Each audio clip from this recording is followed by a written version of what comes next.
Udah. Ya, silakan. Assalamualaikum warahmatullahi wabarakatuh. Waalaikumsalam warahmatullahi wabarakatuh. Selamat pagi Bapak dan teman-teman sekalian. Kami dari kelompok 2 yang beranggotakan saya Dewi Oktavia dan dua rekan saya yaitu Ibu Diyin dan juga Bu Amel. Kami akan memaparkan mengenai problematika penerapan kerangka UBD di lembaga formal sebagai kepala sekolah. Yang pertama ini akan dijelaskan oleh saya sendiri. Nah, di sini karena kami sebagai kepala sekolah, jadi kita harus tahu dulu apa sih sebenarnya kepala sekolah ini. Dalam Kamus Besar Bahasa Indonesia, kepala sekolah itu berasal dari dua kata, yaitu kepala dan sekolah. Untuk kepala ini seperti yang kita ketahui memiliki arti sebagai ketua atau pemimpin. Sedangkan untuk sekolah ini merupakan lembaga yang menjadi tempat menerima dan memberi pelajaran. Seperti itu. Kemudian, apa saja sih tupoksi kepala sekolah? Nah, di sini kami menyantumkan ada 6 bagian tupoksi kepala sekolah, yaitu sebagai edukator, sebagai inovator, sebagai leaders, sebagai administrator, sebagai manager, dan sebagai supervisor. Nah, untuk selanjutnya dari 6 bagian tersebut akan dijelaskan oleh rekan saya, yaitu yang pertama dijelaskan oleh Bu Yaya.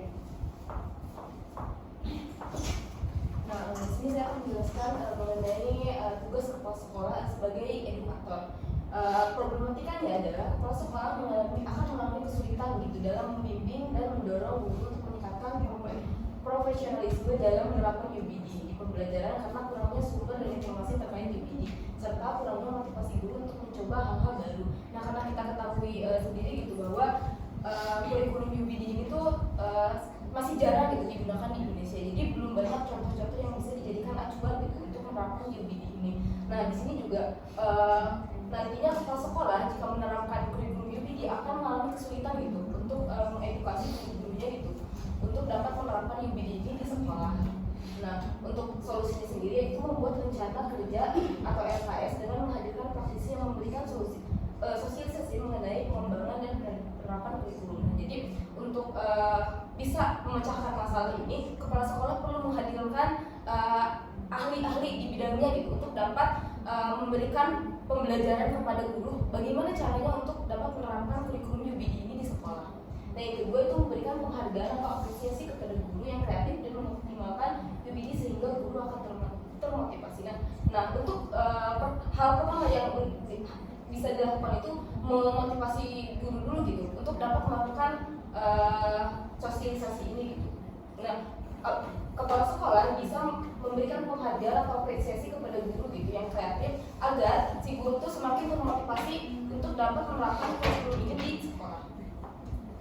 Terus yang kedua, kepala sekolah sebagai inovator. Problematikanya itu kurangnya kepedulian dan kerjasama tim dalam mengimplementasikan UBD di sekolah. Selain itu, beberapa guru masih menggunakan metode konvensional membuat lemahnya kemampuan kepala sekolah dalam mengambil keputusan. Nah, di sini juga mungkin karena tadi ya yang pertama kurangnya pengetahuan gitu terhadap kurikulum ini yang dimiliki oleh guru. Nah itu akan menjadikan guru itu semakin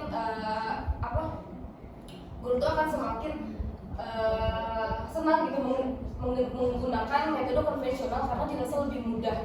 Jadi untuk menggunakan kurikulum UBD ini akan dirasa lebih sulit gitu oleh guru-guru yang belum memiliki pemahaman tentang kurikulum UBD. Nah, di sini problematikanya adalah kepala sekolah akan mengalami kesulitan gitu untuk adanya kepedulian dan kerjasama antara guru dan kepala sekolah.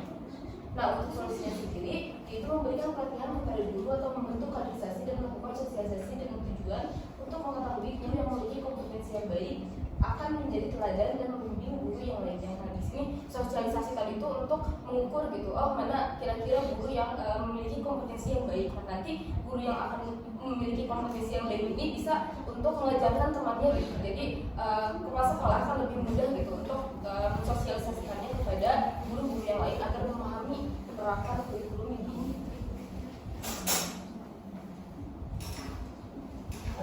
Dan yang ketiga itu kepala sekolah sebagai leader. Problematikanya kurang leluasanya kepala sekolah dalam menerapkan UBD di sekolah karena banyak dibandingkan kepala sekolah, sehingga kebijakan yang telah disepakati bersama tidak dijalankan dengan maksimal. Nah, mungkin ini juga salah satu di Indonesia gitu ya, karena ada guru-guru ataupun ini yang lebih senior gitu, jadi kepala sekolah kurang bisa meminta mereka gitu untuk dapat mempelajari lagi, karena terkadang guru-guru senior tuh menurut saya gitu ya kurang bisa menerima gitu, kurang bisa mengajar, mengikuti gitu alur yang diinginkan oleh kepala sekolah gitu, tapi tidak semua ya. Nah, solusinya memberikan sanksi kepada pendidik yang tidak melaksanakan tugas dan kewajibannya dengan baik. Nah, ini di sini juga sebagai leader kepala sekolah harus tegas gitu, mau itu kepada senior ataupun juniornya, dia tetap harus dengan kesopanan gitu, dia tetap harus memberikan sanksi atau bagi pendidik yang tidak melaksanakan kewajibannya dengan baik gitu. Dan juga mengganti itu kepemimpinan kepada sekolah dan berusaha untuk lebih mendekatkan diri dengan guru. Itu juga kepala sekolah harus lebih mendekatkan dirinya kepada guru agar lebih kepemimpinannya bisa lebih diterima. Selanjutnya akan dilanjutkan oleh saya.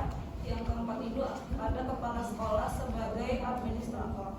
Nah, di sini problemnya kepala sekolah kesulitan merumuskan, menetapkan serta menerapkan UBI di sekolah karena kurangnya dukungan dan pemahaman guru terhadap pengembangan dan implementasi UBI dalam pembelajaran. Nah, ini berkaitan dengan yang tadi sudah dijelaskan oleh Yayan. Jadi kan UBI ini belum umum di Indonesia ya. Jadi pemahaman guru itu masih kurang gitu. Jadi kepala sekolah juga kesulitan untuk merumuskan, menetapkan dan menerapkan UBI di sekolahnya. Kemudian hanya sedikit guru yang memiliki tekad, keterlibatan dan dukungan untuk membuat perubahan yang signifikan terkait penerapan kerangka UBI. Nah, ini tadi juga sudah dibahas oleh Ibu. Jadi guru-guru itu lebih senang menggunakan metode konvensional untuk mengajar karena lebih mudah, apalagi kan beban administrasi guru di Indonesia itu banyak ya. Jadi yang penting kewajibannya gugur sebagai guru. Nah, solusinya yang pertama melakukan monitoring, evaluasi, supervisi dan membuat laporan kerja terhadap penerapan kurikulum di sekolah, baik terhadap guru, siswa maupun karyawan. Nah, ini kan karena kepala sekolah sebagai administrator, jadi harus benar-benar rapi gitu administrasinya. Guru mana yang sudah bekerja sesuai penerapan UBI dan mana yang tidak gitu. Jadi bisa dimonitoring. Kemudian yang kedua, mengevaluasi secara menyeluruh dengan mengadakan pertemuan antara guru dan tim pembuat kurikulum untuk mengetahui kendala yang dihadapi. Nah, dari monitoring tadi dicari permasalahannya apa, kemudian dievaluasi dan diperbaiki. Selanjutnya yang kelima, kepala sekolah sebagai manajer. Nah, di sini masalah atau problemnya itu terjadinya kesenjangan komunikasi antara kepala sekolah dengan pendidik, sehingga kebijakan kepala sekolah yang sudah ditetapkan termasuk dalam mengimplementasikan UBI sering tidak diterima oleh semua pendidik, sehingga implementasi UBI tidak berjalan maksimal. Nah, ini biasanya kendala hampir di seluruh organisasi itu miskomunikasi ya. Jadi kepala sekolah itu seharusnya bisa mengkomunikasikan kebijakannya dengan optimal dan baik biar semua itu bisa menyenangkan. Kemudian solusinya melakukan pembinaan guru agar dapat melaksanakan proses pembelajaran sesuai dengan kurikulum UBI. Nah, ini jadi kan kebijakan itu pastinya harus disosialisasikan itu dengan pembinaan kepada guru-gurunya. Misalnya si kepala sekolahnya mengundang lagi ahli nyintek UBI itu gimana cara penerapannya, terus nanti manajemennya mau seperti apa, apakah ada monitoring dan sebagainya. Jadi harus dikomunikasikan. Kemudian solusi yang kedua, bekerja sama dengan wakil kurikulum untuk mengembangkan program pengembangan kurikulum UBI. Nah, ini jadi kepala sekolah tidak bisa bekerja sendiri, jadi harus melibatkan wakilnya, yaitu wakil kurikulum untuk mengembangkan UBI. Kemudian yang terakhir, kepala sekolah sebagai supervisor. Nah, ini problemnya keterbatasan waktu kepala sekolah untuk melakukan monitoring terhadap perancangan dan pelaksanaan kegiatan pembelajaran berdasarkan UBI. Nah, tadi kan di yang administrator itu solusinya untuk monitoring ya, biar manajemennya rapi. Nah, di sini tapi kepala sekolah juga memiliki keterbatasan waktu, kan urusannya banyak ya, biasanya harus datang acara ini jadi tidak bisa mengawasi secara penuh gitu. Nah solusinya yaitu meningkatkan dan menetapkan disiplin kerja guru dan peserta didik, kemudian bekerjasama dengan tim lain seperti tim pengembang kurikulum. Nah jadi di sini peraturan yang dibuat oleh kepala sekolah itu harus jelas gitu kedisiplinannya, supaya guru itu bisa benar-benar menerapkan UBD di sekolah. Nah karena dia tadi waktunya terbatas, kepala sekolah bisa bekerja sama dengan tim pengembang kurikulum, jadi ada bawahannya dia lah yang untuk melakukan monitoring.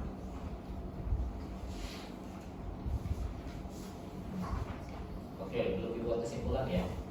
Coba, kalau tidak dibuat di situ, coba simpulkan jadinya apa secara garis besar.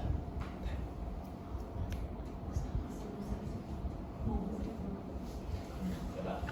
Berdasarkan yang sudah kami paparkan tadi, dapat disimpulkan bahwa sebenarnya problemnya secara umum kepala sekolah sebagai pemangku kebijakan itu karena UBD ini belum umum di Indonesia, jadi guru-guru itu belum paham, masih terbatas. Nah jadi kepala sekolah itu kesulitan problemnya. Kemudian guru-guru juga lebih senang yang mudah karena beban administrasi banyak ya gitu tadi, jadi lebih suka mengajar dengan konvensional daripada menggunakan UBD. Nah ini intinya solusinya sih kepala sekolah itu kebijakannya harus jelas, harus tegas, disiplin. Kemudian kepala sekolah juga tidak dapat bekerja sendiri, jadi harus ada